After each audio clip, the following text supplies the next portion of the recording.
안녕하세요. 이번에 GTLF 레벨 2 리스닝 섹션에 관한 기본서를 한 개 출간했습니다. 이 책을 출간한 가장 큰 이유 중에 하나는 학생들이 GTLF를 공부하시는 학생들이 리스닝에 대한 공부 방법론적인 것을 잘 모르셔서 어떻게 접근하는가 그런 걸 잘 모르셔서 좀 요행을 바라는 경우가 많더라고요. 그래서 이 시험에서 대부분 다 학생들이 원하는 점수는 아마 65, 뭐 작게는 32, 그리고 크게는 77점이 있습니다. 특히 65점 정도 받으시는 학생분들 보면 이 65점을 받기 위해서 여러 번 시험을 치시는 경우가 있더라고요. 근데 거의 그 부분에서 들리는 목소리는 뭐냐면은 문법이나 리딩에서는 어느 정도 점수를 받는데 리스닝에서 점수를 워낙 못 받으니까 계속 63점 이런 식으로 계속 반복되다가 겨우 합격하시는 분, 또 정말 고생하시는 분도 이렇게 봤거든요. 그걸 갖다가 어느 정도 보완하고자, 그리고 어떤 공부 방법론적으로서 리스닝을 공부할 수 있는 방법을 제시하기 위해서 이 책을 썼습니다. 결론적으로 말씀드리면 리스닝은 독해를 잘 할 수 있다는 근거하에, 아니면 독해를 어느 정도 할 수 있다는 가정하에 리스닝의 점수는 생각보다 아주 단시간 내에 많이 오를 수 있습니다. 생각해 보시면은 리스닝과 리딩은 공통점이 있습니다. 글로 쓴 걸 읽는 것이고 듣는 것이지 않습니까? 결국은 그 문장의 의미를 아시는 게 중요하고요. 그건 계속 연습하셔야 됩니다. 이 책으로도 계속 연습하셔야 돼요. 또 다른 독해책을 가지고도 연습하시고요. 그리고 그런 걸 접근하기 위해서는 항상 문법이라는 걸 가지고 하십시오. 그러면 문법과 독해와 리스닝 셋 다 할 수 있게 됩니다. 자, 이 책을 보시면 제가 이 책을 좀 소개해 드리고 싶은 게 첫째, 여러분께서는 영어를 접근하실 적에 너무나 듣기를 접근하실 적에 너무나 그냥 계속 들으려고 하면 애를 써요. 그래서 원칙을 찾지 않고 이 사람들이 원어민들이 말하는 방식을 찾지 않고 계속 듣고 계속 듣고 계속 듣고, 어떤 사람들은 거기서 성공을 거두는 사람도 있지만 많은 사람들은 또한 회의감을 가지고 이건 안 돼, 내가 접근할 수 있는 범위 밖이다 라고 생각하십니다. 가장 큰 이유는요, 원칙을 아셔야 된다는 것입니다. 이 책은 실질적으로 문법 책이라고 해도 과언이 아니에요. 어떤 원칙을 갖다가 먼저 들려주고 그 원칙에 따라서 계속적인 연습을 한 거거든요. 뭐 예를 들면 야구 선수가 원칙, 그 배트를 휘두르는 원칙, 공을 던지는 원칙을 모르고 공을 치고 공을 던지면은 한계가 있다는 것입니다. 자기는 얼마나 노력했다라는 그 생각뿐이지 어떤 임프루브적 개념이 생기질 않습니다. 원칙을 알고 그 원칙에 따라서 어떤 노력을 하셔야지 점수가 나오지 않습니까? 그리고 이건 뭐 대부분 사람들이 그럴 것 같아요. 대부분 뭐 책을 쓰신 분들이, 저도 그들 중에 한 명이니까 이렇게 말씀드리지만 이 책 한 2주만 보면은 최소 60점 이상은 그냥 나올 것 같아요. 예, 우선 이 책을 공부하시는 방법을 갖다 말씀드리겠습니다. 제가 예전에 리스닝 공부, 저도 공부하는 시절이 있었으니까요. 그런 공부를 해보면은 리스닝에 대해서 첫째 원칙을 모르고 두 번째는 복습하는 게 상당히 불편했습니다. 복습해야 되는데 뭐 되감기 하고 이렇게 하다 보면 공부라는 초점을 갖다가 잊어버리고 그냥 점수만 확인하는 포커스에 맞춰질 뿐이더라고요. 그래서 그 챕터를 넘기고 나서 내가 여기서 실력 향상이 됐나, 이건 내가 모르는 걸 알게 되었다 라는 개념보다도 어떤 아쉬움이 남고 찝찝함이 남더라고요. 그래서 그런 걸 해결하기 위해서 첫째, 되도록이면 저는 이 책에 대해서 QR 마크를 썼습니다. QR 마크를 써서 학생들이 왔다 갔다 안 하고 그냥 계속 집중할 수 있게 했습니다. 그리고 다른 방법론적인 것은 좀 이따 소개를 해드릴게요. 자, 첫째, 이 부분이 개인적으로 가장 중요하다고 생각합니다. 첫째, 영어와 한국어의 차이를 아셔야 돼요. 그것이 어떤 알파벳적인 차이도 있겠지만 발음적 차이도 있다는 것입니다. 음가에 대한 차이도 있는 것입니다. 그걸 아실 필요가 있습니다. 자, 그래서 여기가 가장 저는 중요하다고 개인적으로 생각합니다.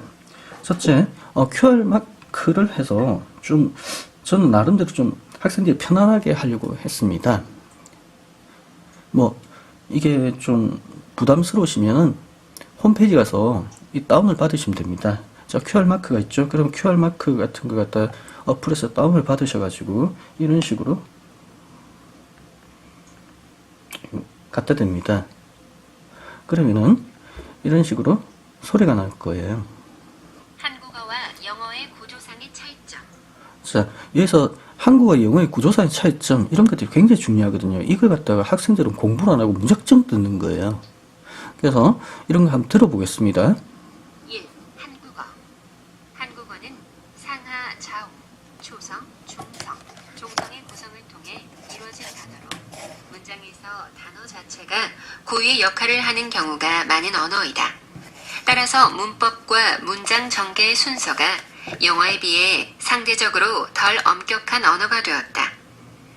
또한 한국어는 분절음이므로 또박또박 끊어지고 문장 전체 의미를 상대적으로 쉽게 추단할 수 있는 언어이므로 문법의 중요성이 비교적 떨어지게 되었다. 2. English. 영어는 좌회 스펠링으로만 구성되어 단어 자체로는 한국어보다 표현력이 떨어진다. 이를 극복하기 위해 영어는 비교적 엄격한 문법을 통해 보완을 하게 되었다. 그 결과 문장 전개의 순서가 정형화되어 있는 언어로서 원칙적으로 주어, 동사, 그 나머지라는 기본적 구조를 가진다. 영어 단어는 하나의 단어가 하나의 폼사만의 역할을 하는 경우는 극히 드물고 단어 자체만을 두고 보면 여러 가지 폼사적 가치를 가지는데 이를 극복하기 위해서 영어는 문법을 발전시켜 보완하려 했다. 영어는 연음이므로 한 단어의 좌우에 있는 단어가 영향을 주는 경우가 많으므로 이를 극복하기 위해 문법을 발전시킨 언어로의 결과가 생기게 되었다. 3. 예. 1. 한국어. 1. 그는 그녀와 내일 해변에 가기 위해 수영복을 샀다. 2. 내일 해변에 그녀와 가기 위해 그는 수영복을 샀다. 3. 그는 내일 그녀와 해변에 가기 위해 수영복을 샀다.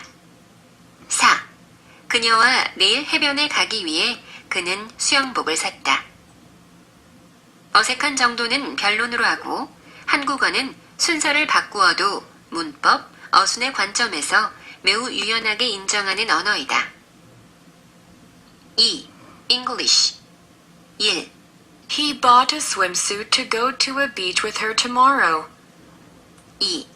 Tomorrow to a beach with her to go he bought a swimsuit. 3. He tomorrow with her to go to a beach bought a swimsuit. 4. With her tomorrow to go to a beach he bought a swimsuit. To go to a beach with her tomorrow he bought a swimsuit. 이는 콤마를 통해 삽입 구문 처리를 한 것이므로 주어, 본동사, 그 나머지의 구조를 무너뜨린 것이 아니다. 또한 시간의 부사인 경우에는 문두에 오더라도 틀린 것은 아니다. 다만 처음 영어의 흐름을 정확히 배우기 위해서는 문장의 순서는 주어, 동사, 그 나머지로 익히는 것이 가장 좋은 방법이라 할 것이다. 예, 이런 식으로 지금 이게 한 페이지 조금 넘고 아주 단순한 거지만요. 제가 볼 땐 가장 중요해요. 이게 리스닝을 배우는 첫걸음이라고 할까요? 됐죠?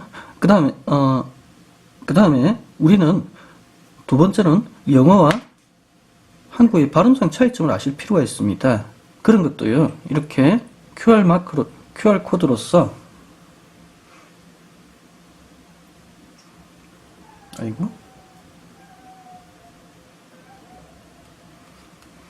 QR 코드로 이렇게 찍으셔서 들으시면 됩니다. 한국어와 영어의 발음상의 차이점. 1. 한국어. 1. 한국어는 예, 이런 식으로 들으시고요. 중요한 것은 이 뒤에 부분 보면은요, 여기서부터 좀 핵심인데요. 여기서부터 다음 페이지가 더 중요한데 어떤 스펠링 있지 않습니까? 스펠링에 대한 설명까지 발음적인 메커니즘이 탄생한 그 원인들을 갖다가 이렇게 보여드립니다. 이제는 이제 챕터 2부터는 기본적으로 문장에서 발음을 하는 이 원어민들이 하는 방식을 갖다가 보여드립니다. 특히 비동사 같은 거 있지 않습니까? 실질적으로 여러분께서 잘 못 들으시는 경우가 많아요. 또한 접속사 같은 것도 잘 못 들으시는 경우가 많습니다. 저도 that란 접속사를 갖다가 듣기 위해서 참 여러 번 반복한 기억이 있거든요. 그게 바로 못 듣는 게 아니라 우리는 박자를 갖다 못 맞춰서 못 듣더라고요. 우리는 첫 번째 문장 she is happy 있지 않습니까? 우리는 그 비동사를 해석할 때 얻는 이가 정도로 하기 때문에 she is happy라는 경우가 상당히 많아요. is를 갖다가 적어도 분자로만 시키고 하든가 아니면 she 쪽에 붙여서 합니다. 그런데 영어는요, 이 비동사의 처를 갖다 뒤쪽에 있는 단어에 두는 경우가 많습니다. 그런 걸 아실 필요가 있거든요. 한번 들어볼게요.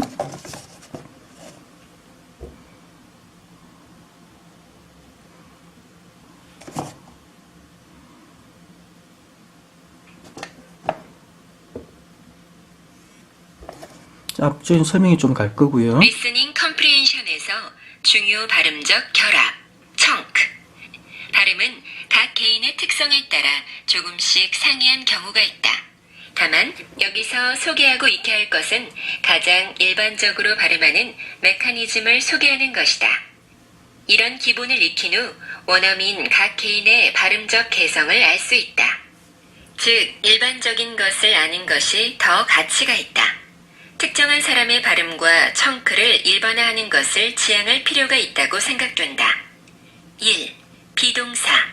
비동사는 주어, 동사, 그 나머지의 구조를 맞추기 위해 존재하는 구체적 의미가 없는 동사이다. 따라서 발음의 측면도 다른 단어, 특히 비동사 뒤에 형용사, 분사, 부사, 명사, 전치사 등의 발음적으로 결합하여 덩어리 청크화되는 경향이 매우 강하다. 1. 형용사. She is happy. He is nervous about the result of the test. 2. 부사. Tony is so happy that he even shouts with joy. We are so proud of him. 3. 현재 분사. She was reading a book. James is working on some document. These books are interesting to me. He is looking for something. 4. 과거 분사. She is loved by everybody. The dog was killed by a car. Sydney was interested in the system. 예, 여기서 여러분께서 살짝 조금만 들어보셨더라도 어떤 이 사람들을 원어민들이 말할 적엔 쭉 우리나라 같이 쭉 읽는 것이 아니라 어떤 덩어리를 지어서 어떤 단어는 약간 더 붙여 읽고 어떤 단어는 좀 떨어뜨려서 읽는 경향이 있습니다. 이것이 바로 한국어와 영어의 문장 전개, 발음적 전개에서 가장 큰 차이점입니다. 우리 한국어는 분절음이기 때문에 이렇게 붙여 읽고 하는 것보다 쭉 말해버리는 거예요. 그 개념으로 우리는 귀를 갖다 발전시켜 왔기 때문에 그 익숙한 방식으로서 익숙하지 않은 이런 청크를 묶어서 발음하는 것에 대해서 우리가 잘 안 들리는 것입니다. 자, 그래서 여기 보시면요, 비동사라든지 그리고 명사, 전치사, 접속사, 관계대명사 이런 거에 대해서 발음하는 방식 갖다 이 사람들이 발음하는 방식 갖다가 어느 정도는 천천히 했어요. 천천히 했지만 정확하게 이런 식으로 한다는 걸 보여드리고 있습니다. 이 부분을 갖다가 만약 책을 구입 안 하시더라도 다운 받으실 수 있으니까요. 이 부분은 그냥 들어보십시오. 굉장히 중요한 부분이에요. 그렇죠? 꼭 들어보십시오.